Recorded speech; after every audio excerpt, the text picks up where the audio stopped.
Hello and welcome to the Cowboy Chronicles, the Oklahoman's Oklahoma State football podcast. As always, I am Scott Wright, joined by Jacob Unruh. We are here again on a Tuesday night at Stone Cloud Brewing Company, 917 South Husband in Stillwater.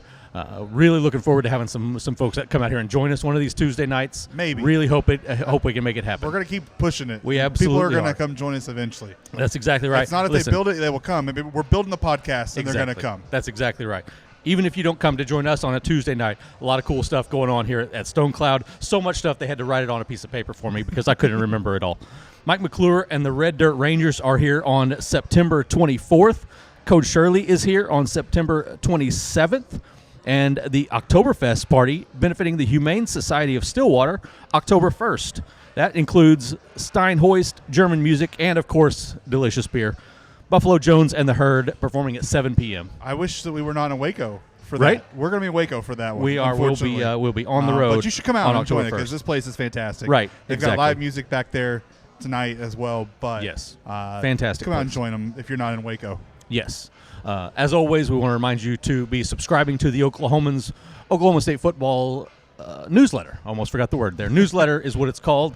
The Oklahoma State Sports Minute. Be sure that you're going over to oklahoman.com, checking that out.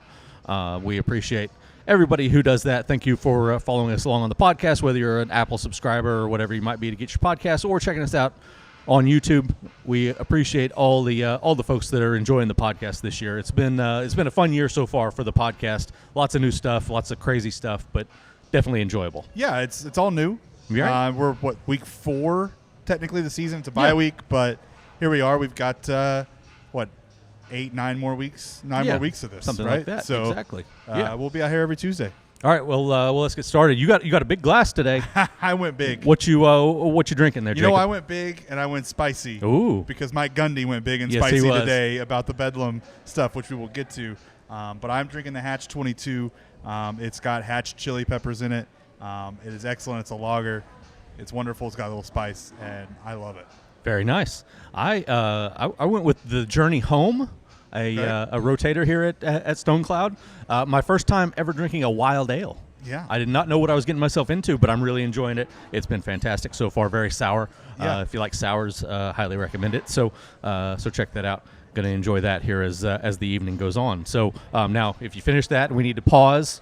I can stall for a few minutes while you go reload. You'll see back there reloading in the background exactly. here. It's a bye week. It is. All bets are off. Exactly right. So we're gonna have a little fun tonight. Well, Jacob, it was a calm, lazy Tuesday afternoon. We were driving up here to Stillwater, thinking our day was mostly over. Going to visit with Mike Gundy and a few players, and we had no idea what was in store for us when we arrived. None. And really, 9/10 of the way through our interview with Mike Gundy, we still had no idea what was in store for us until the big finale, when he finally gets asked about the once again repeated death of Bedlam. Of course, Mike's been telling us about this since last November. Yes. He was the first one really publicly to come out and say, listen, this isn't going to work. It's not going to be able to happen. Chad Weiberg has said similar things. It's just it's not a matter of whether they want to or not. It's just logistically very difficult, which I wrote a story about for Wednesday's paper. Had to remember what day it was. For Wednesday's paper, it'd be online probably tonight, sometime Tuesday night, so you can go check that out. Jacob wrote about everything that Mike Gundy had to say, which is what we're about to get into. Yes.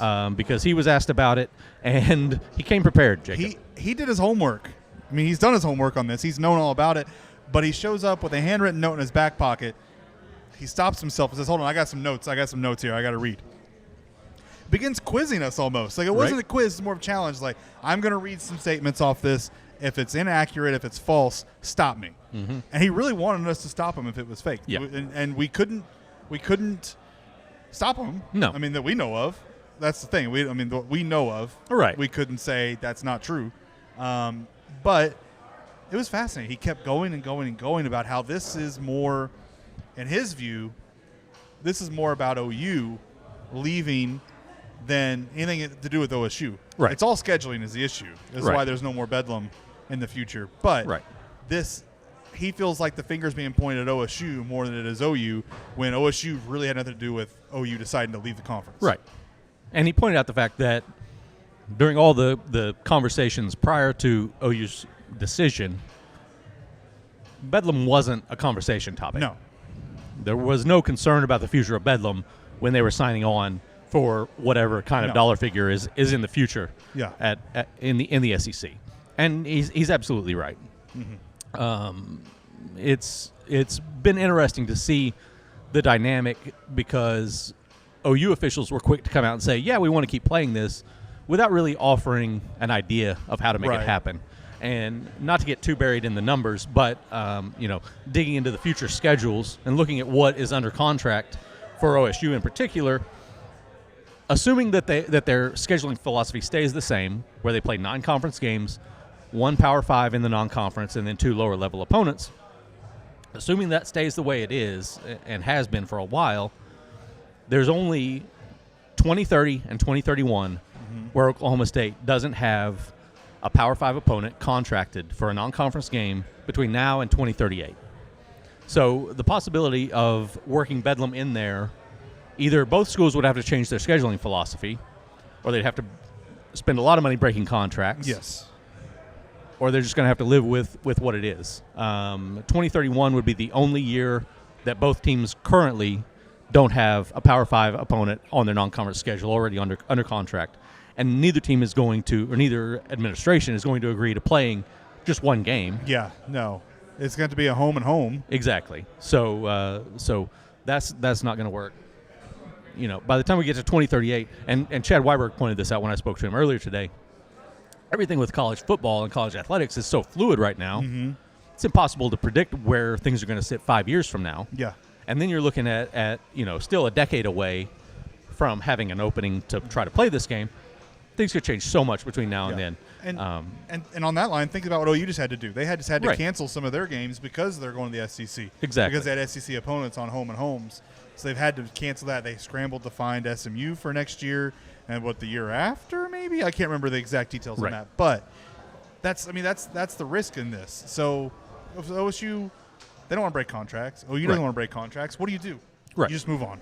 Yes, exactly, and that's where this stands, and it's very evident in the tone that Mike Gundy used, and he was more direct than anybody has been on the OSU side about this. But Chad Weiberg's tone in discussing it with me earlier today on the phone, they're annoyed that OU's side of this is playing the card of we want to keep playing Bedlam, but not saying here's what we're willing to do to make it happen, and that paints OSU in the kind of the scapegoat model, and obviously Mike Gundy is very frustrated by it because that was the exact point he was making, that if OU cared that much about Bedlam, they would have done something other than go to the SEC without OSU, and they didn't. And there's Mike Gundy's not, at least he says, no hard feelings. Right, yeah. He understands it. It's about money, and that's what it's about. So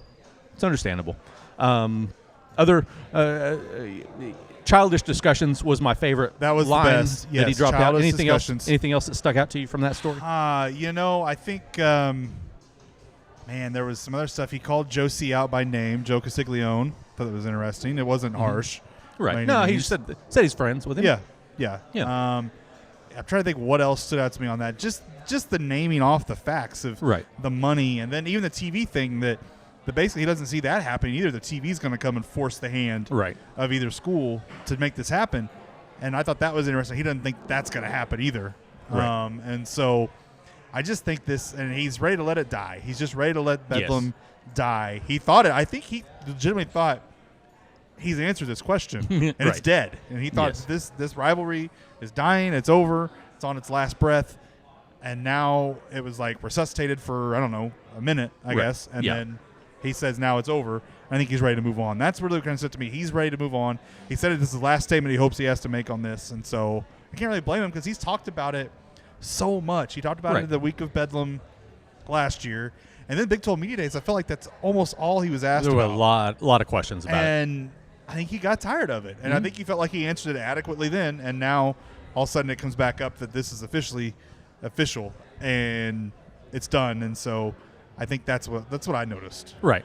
And again, the whole thing that started this today throughout the day was Brett McMurphy's story for Action Network, where he talked to Joe Castiglione and Chad Weiberg, and basically got them both saying, "Yeah, we're not gonna be able to continue this for several years at least." Basically, is kind of the tone of it, and it didn't feel like there was any revelation in what was written today.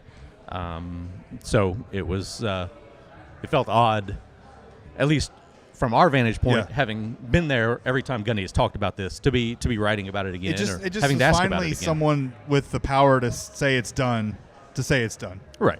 Yeah. That's what was the revelation was. It was finally someone, both sides admitting it's done. Right. Exactly. So, and you know, I hear a lot on the fan side, people talk about OSU doesn't want this to continue. They don't want to play Bedlam anymore. Maybe they do, maybe they don't. Yeah. It doesn't matter what they want. Mm-hmm. It's not about what you want at this point. It's reached Yeah. well beyond that. It's about money and the logistics of actually making it happen. I mean, I think, and I sort of touched on this in my story, that I think the best chance that this series is reborn is if the 12-team playoff changes some things in how teams view strength of schedule. Now you're not looking at your schedule thinking, oh, we have to go undefeated to get to the championship. Now it's we've got to position ourselves to be the best one-loss team or the best two-loss team to get into a 12-team playoff. Mm-hmm. It changes the dynamic entirely, and strength of schedule, I think, is going to matter at that point. Maybe it reaches the point that programs are willing to put 2 Power 5s on the non-conference. Yeah. I don't know. I don't know for sure that's going to happen, but I could see it. Here's another way at the playoff. What if they have to play in the playoff? Oh, wow. How fun would that be? I mean, what if it's a first-round game? Right? Like a 5-12 game? Yeah, in the first round? someone has to go, OSU has to go to Norman, or OU has to come here for a playoff game. Right? Can you imagine that? Oh, my goodness. I mean, that's going to be insane. It absolutely would. I mean, last year here in Stillwater was nuts. Yes. And this year will be crazy, too, in Norman. But in playoff, when there's a season on the line, that could be another fun way to see it happen. Wow, that would be wild. Yeah. That would be insane. I mean, obviously, the higher the stakes get, the bigger it would be. Yeah. But to have it be like a 5-12 or whatever in that first round on campus here in the state would be pretty ridiculous. They haven't played in a few years, and all of a sudden you got that back like that. That's big time. Exactly. Could get interesting. Anything else from Gundy's conversation that we need to touch on? I think we hit it all pretty well. I think we hit that pretty well. He said other things about non-Bedlam stuff that was somewhat interesting, but it's a bye week. They're practicing. He liked the young guys. I think he was impressed with Stefan Johnson Jr., which we can get more into that later. But that's kind of, I think Bedlam was just the huge takeaway. I didn't expect much out of it because he's talked about it so much, and he really surprised me. He starts pulling out notes and seeing scribbled writing on there and stuff from where I was standing. It was pretty impressive. Yeah, it was one of those things. You knew the question was coming. Yes. And I think we were all waiting for the end to break it out. All of us who knew we had to ask it today. And props to Marshall Scott from Pistols Firing for actually taking the heat and asking the question. But we all knew it was coming, but I think we all fully expected "I told you so" and kind of move on down the road. We were not prepared for what came next, and it was pure gold. You can never expect. You have to expect the unexpected from Gundy, I guess. That's the lesson here. That's my lesson tonight. Expect the unexpected, and it really comes at times that you fully don't expect anything interesting to happen. Yeah. It really does. It was fun. Yeah, absolutely was. All right. Well, we got to talk to Brennan Presley, Jason Taylor II, and Preston Wilson. We'll get into some of those conversations later, but kind of a end of non-conference sort of look back. But first, before we get into that, what did you learn from last Saturday's game against Arkansas Pine Bluff? No, just kidding. That's a fair answer. I think the young guys are going to be all right. Right. I mean, I know it's Arkansas Pine Bluff, right, and a Big 12 team, but you got to see a lot from Gunnar Gundy finally. Mm-hmm. Stefan Johnson Jr., like I mentioned, had a really good game at receiver, got a lot of reps. He was the unexpected guy for me. Yeah. He was a guy that I think is easy to kind of forget about. First of all, in this freshman class, you've got Talon Shetron for one, who's highly recruited, committed to OU, switched to OSU with his brother. Speaking of Bedlam, that's that's crazy in itself. But Stefan Johnson Jr. was a guy who was a late addition to the class. Originally committed to Oregon, just did all these things that you forget about him. And he came out there and played very well. He played more than Talon, was very reliable. I was impressed with him. That's a guy that I think really stood out to me. And then I think on the defensive side, it wasn't the freshmen. You don't get a lot of those freshmen. Kendall Daniels got more reps. But I like Ben Kapinski coming out and doing what he did. That was a lot of fun watching him do what he did. And so that's kind of what I took away from it. You get to watch some of those guys grow. Yeah, it was. Shetron's touchdown catch was impressive. Seeing Cale Cabanis score was really cool. Gunnar Gundy played well, better than I really expected him to, honestly. At one point, he was 12 of 17 for 128 yards and 2 touchdowns. Just come out and operate the offense, make throws on target, and be able to operate the way that he did was pretty impressive, I thought, regardless of who you're doing it against. So that was important, I think, to know where they stand with him in terms of, him possibly getting in the game in a more serious situation down the road. Defensively, their backups are so many guys that are older and been around a while, or at least a couple of years, that there weren't a bunch of true freshmen popping up that you got real excited about. But, Cameron Epps was a guy that I was curious about, but they weren't really throwing a ton when he was in the game. So it was hard to get a good judge on any of those guys. But, I think that's enough about that game. But same question, though. Where do you stand? What do you know new about this program that we didn't know before Central Michigan? Oh, man. I think the defense is going to be all right. And I think it's going to be good. I don't know that it's going to reach the peak level that it reached last year. But I think I feel better about where this defense is going than I did entering the Central Michigan game. Yeah. I still have questions about the secondary. I'm still a little concerned there. The linebackers have been better than I expected. Right. The defensive front's ridiculously good, which we expected it to be good, but I think they're at a different level than even I expected right now. The secondary's been good and stuff. They're about to get tested. But I think that's my biggest thing. I think the defense is going to be good. I think it's going to be really good. I don't think it's going to be elite, but I think it's going to be really good. Yeah. There are two areas where my concerns have kind of flipped, one on each side of the ball, and you alluded to one of them. If you'd asked me before Central Michigan, I would have said linebackers are the biggest concern. Secondary is probably going to be okay. Now I'm kind of reversed on that. I feel better about the linebackers than I do about the secondary. Got more questions in the back five than I do of the two guys at linebacker. On the offensive side of the ball, I thought the lack of depth at running back was going to be an issue. Not quite as worried about that as I would have been. More worried about the offensive line's ability to block for the run. Yes. Their pass blocking has been really good. They've given Spencer Sanders a lot of lanes to throw to, or run through. But they've really struggled in 2 of the 3 games to run block well and consistently. Whereas I think they've got talent at the running back position that they're beginning to trust right now, and I think that's going to be a difference maker down the stretch. They've just got to be able to run block a little bit better, and that's going to start with this next game against Baylor, because we saw what Baylor can do up front, and most of those guys are back. Plus, they had a Jackson player from Tulsa, the really talented defensive tackle. Too, So, all right. Let's touch on kind of what we saw today. As I mentioned, Brennan Presley, Jason Taylor II, and offensive lineman Preston Wilson. Preston was probably the most entertaining of the 3. Brennan's always fun. Jason's always fun. Yeah.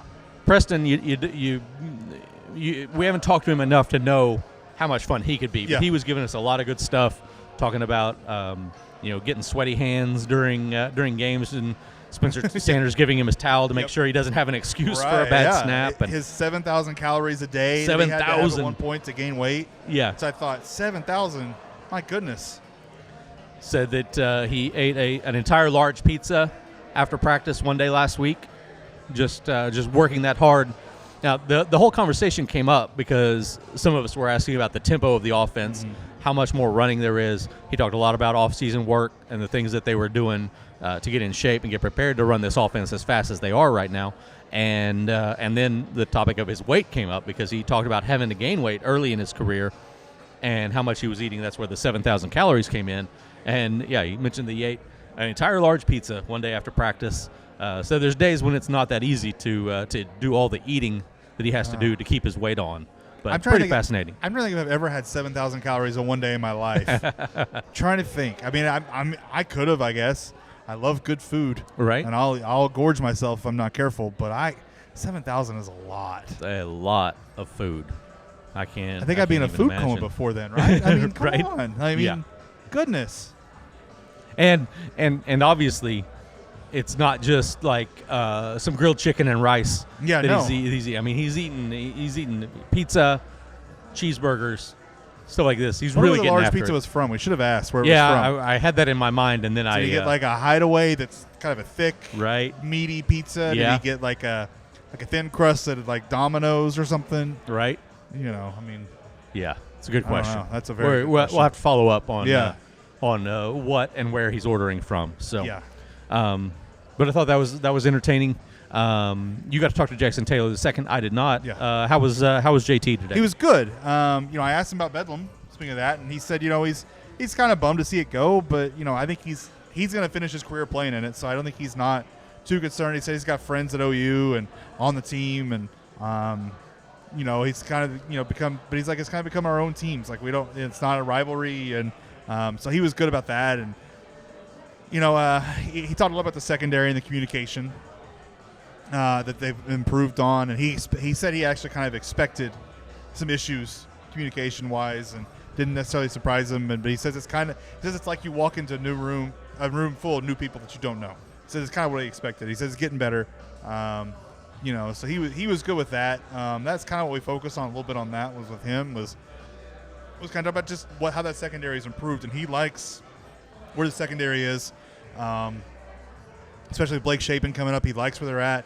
He also said he doesn't really worry too much about last season's Big 12 title game. He wants to move on. Isn't too concerned. He knows it's a different team now, and for both teams, and so he wasn't too focused on that in the past either. The communication thing is really interesting because it's such a big deal, and it's easy to forget how much time Colby Harvell-Peel and Trey Sterling, back in the beginning, Malcolm Rodriguez, Tanner McAllister, Jarek Bernard-Converse, even Christian Holmes for a couple of years, how much they were on the field together, long periods of time. Mm-hmm. And Jason was a backup during that time, so he was out there too, and he was mixing in. So there's a lot of time invested in becoming what the secondary was a year ago. And yes, there was a lot of talent too, but I think this group has a decent amount of talent, a pretty solid amount of talent. Yeah. So I think that just getting on the same page and understanding where the guy next to you is going to be all the time, it's going to take a decent amount of time. And I didn't talk to Presley, but also Jason brought this up. Someone brought it to Jason about who's fastest on the team. Oh, that came up in our discussion I think you were too. over there too, yeah. So it carried over. Mm-hmm. And but Brennan said Braden Johnson, right? Right. Jason doesn't agree. Or Jason says maybe.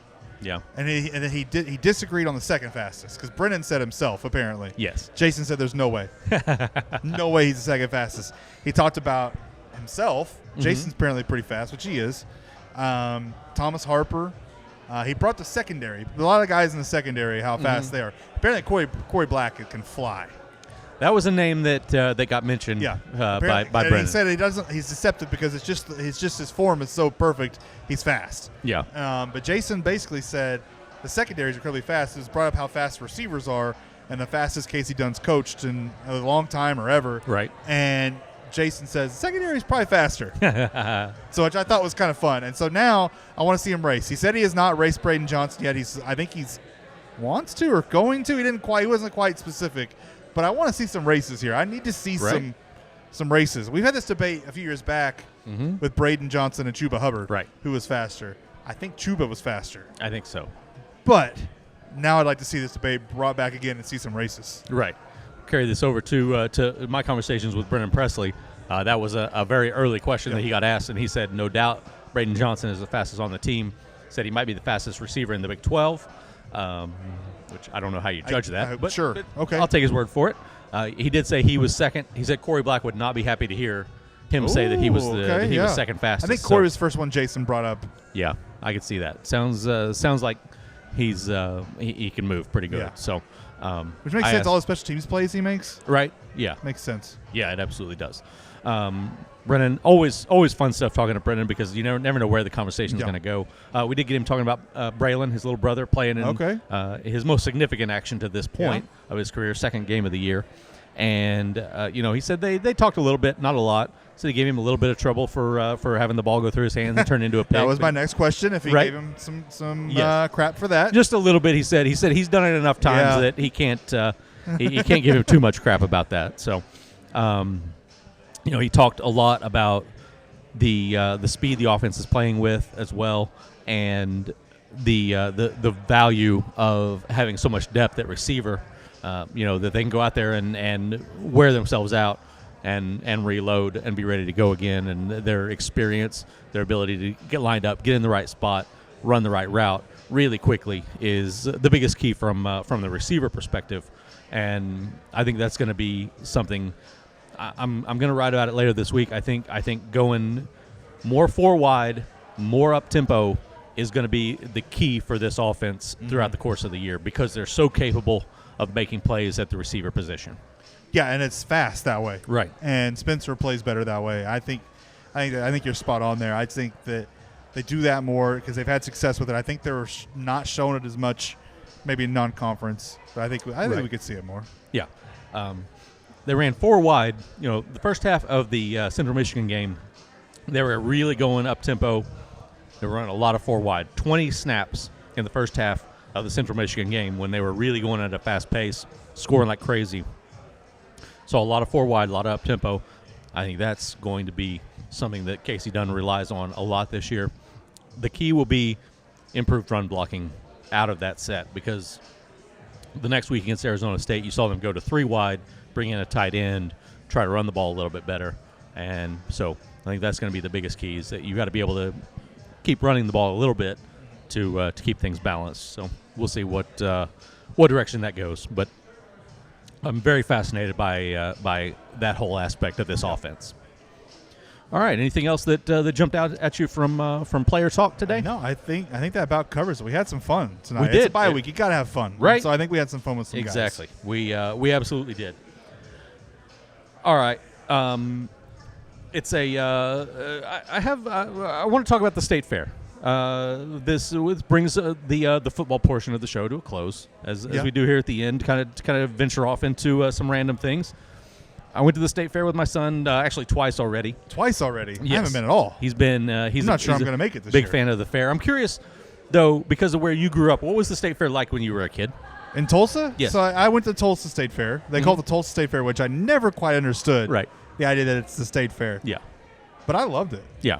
I mean, was it a big deal? Oh, it's huge. Okay. Yeah. People get out of school. I grew up 30 to 45 minutes north of Tulsa. Right. In the country area, rural area with the Caney Valley High School. Mm-hmm. And people didn't go to school some days. They would just get the ride passes and they'd go all day. They'd go multiple times. Parents would take them out of school. I never got to do that. Right. But it was huge. And then sometimes you get I know one year I was in the marching band all through high school, and one year we marched in like the little parade through the fair. Right. So we got to go to the fair for free. Oh, and nice. just hang out and play all kinds of stuff after doing that. It was just short little one or two songs and you move on. And right. It was great. So it was a huge deal. Huge deal. You used to go all the time. All right. Good deal.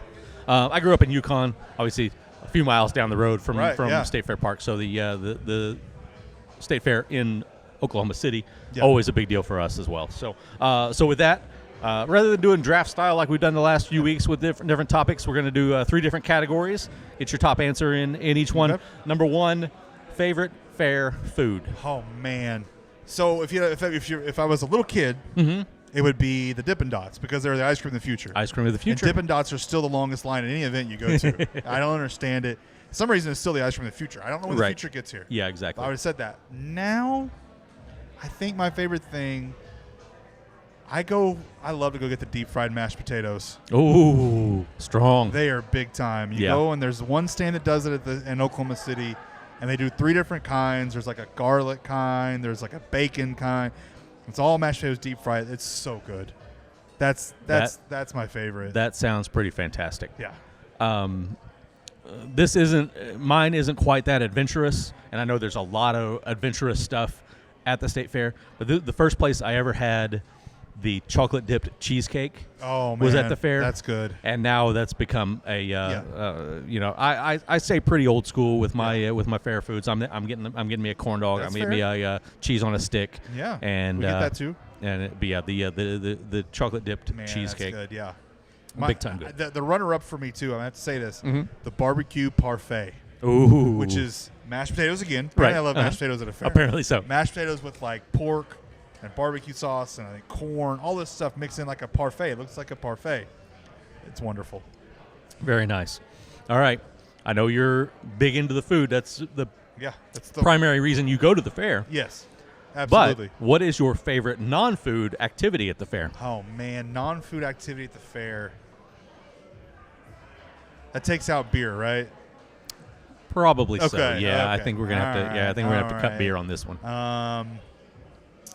Man.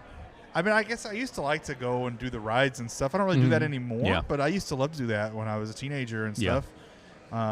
So I'd go with that. I mean, now I just kind of wander around and try food and look at all the sights and, Yeah. I enjoy looking at the new cars, I guess. And, Yeah, that's always good. Some of that stuff, some of the cakes or something, but I don't know. I don't necessarily.